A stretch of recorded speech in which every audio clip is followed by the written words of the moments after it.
a short video. I haven't done one on colouring for a while, so I thought I'd show you how I went about making this coloured vase. Hope you enjoy the video. I've roughed out this piece of cypress. It's about 12 inches long, just over 3 inches diameter at this end. And what I'm going to do is make what I call an onion vase.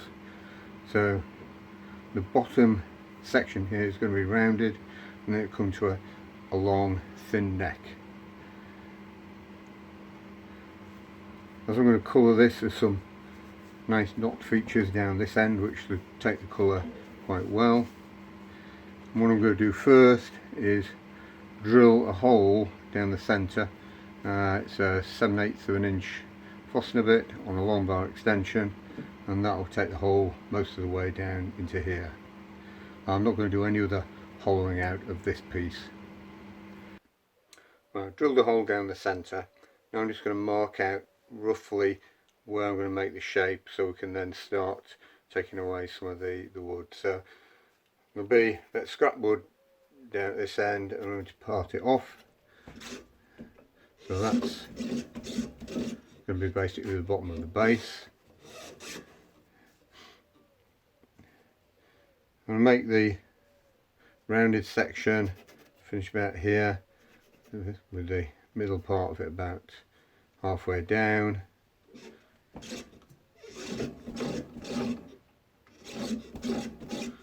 So that gives a rough sort of guide as to the where the neck of the piece will be. And then at this end, diameter obviously of the neck's going to be slightly wider than the hole, about 5mm wall thickness, and at the top end I'll probably flare it out slightly at the top of the vase. So the first piece I'm going to be doing is taking away some of the wood on here and shaping this neck and getting that an even thickness down to about here, and then we'll start shaping the neck into the round part of the vase.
There's a bit of a defect in here where the branch part was, so what I'm going to do is run some CA glue into here, put a few shavings in, a bit more CA glue just to fill that slight void out, and once that's set we'll sand it back.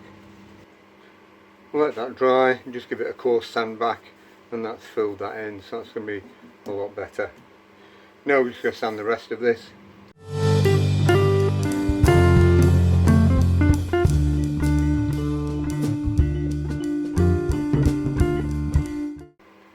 I'm going to use Hampshire Sheen Intrinsic Colours to colour this piece. I'm going to try a slightly different combination to what I've used before. Try and get a bit of an autumnal colouring to it. if you think about leaves changing colour and the browns and yellows and oranges and the likes. Quite often with a piece you colour it with black to start with and sand that back to highlight some of the grain. What I'm going to do is do that with the earth colour, the browny colour, and give that as the base. And then I'm going to add to that probably some forest green, maybe a little bit of pear green and some burnt orange.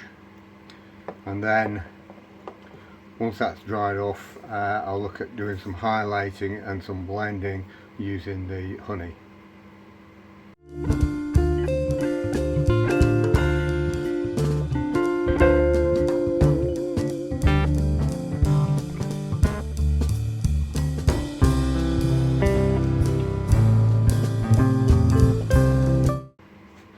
We'll let that dry for a few minutes and then we'll sand it back and see what it looks like. I sanded back the earth colour to leave some patches of highlighted grain. When you've done that, just make sure there are no sanding marks. If there are any at all, when you start putting the colours on, they will get highlighted very vividly. So what I'm going to do now is apply forest green, pear green and burnt orange. Just using up some old sample pots that I've got. To start with, it will look a bit patchy until we start to blend it all together and see how it's going. I'll be putting at least 2 coats of these colours on, and then when they're dried we'll look at cutting back some areas, highlighting that with the honey, and then blending over the top of the rest with some honey as well.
Now at this stage it all looks a bit patchy and uniform, so what I'm going to start doing now is doing a little bit of blending. So the pear green is quite yellowy, so I'm just going to go over that with the forest green, and I'll lighten the forest green up a bit with some pear green, and you see the differences that makes.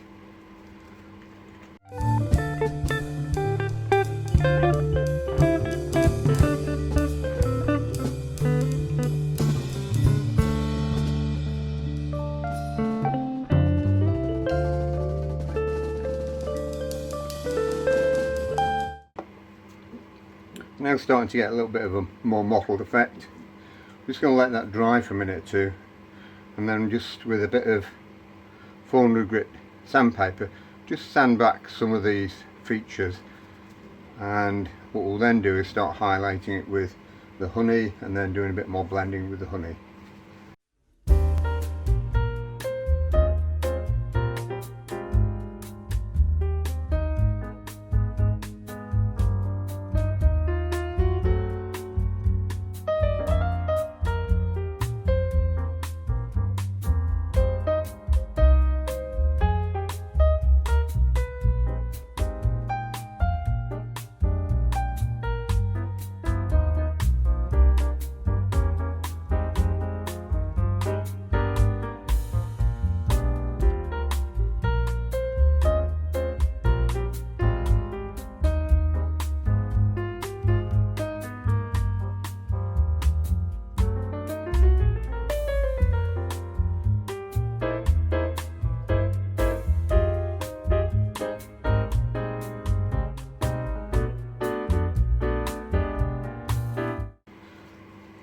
Okay, that's first go at the colouring.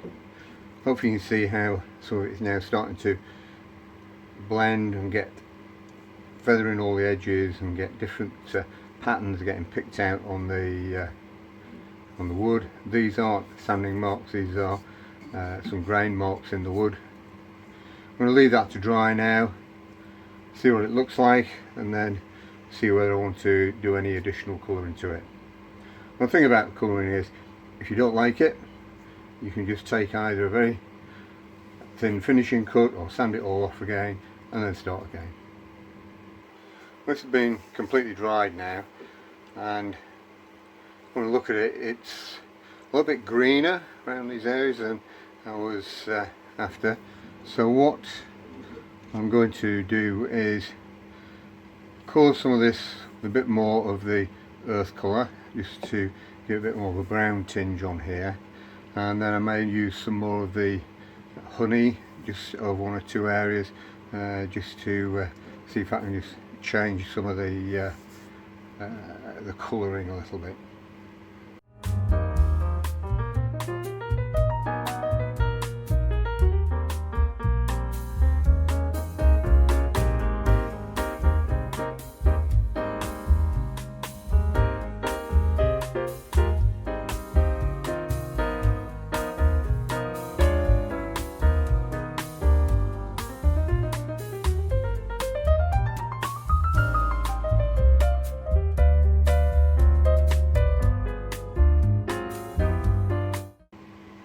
Now I think that'll look better. As you can see, this area here, which was quite a lot of green, now browny with the yellow honey highlights on it, and the same with this area here. So I think that looks better from my perspective. So we'll let that dry. I would normally, with a piece like this, put sanding sealer on and then high gloss wax. What I'm going to do with this piece, actually going to finish it with some Hampshire Sheen Danish oil for a change. So we'll let this dry, part it off at the base here and finish the base off, and then we'll cover it with the 2 coats of the oil. And here we have the finished piece. Parted the base off, sanded that. It's had 2 coats of Hampshire Sheen Danish oil, which I then let that cure for a couple of days, and then it's had 2 coats of Hampshire Sheen microcrystalline wax on the top. There's some close-up pictures coming up in a moment. As always, I hope you enjoyed the video. If you did, please subscribe to the channel, give it a thumbs up, and if you've got any comments or questions, just send them through and I'll reply to them all. Thank you for watching.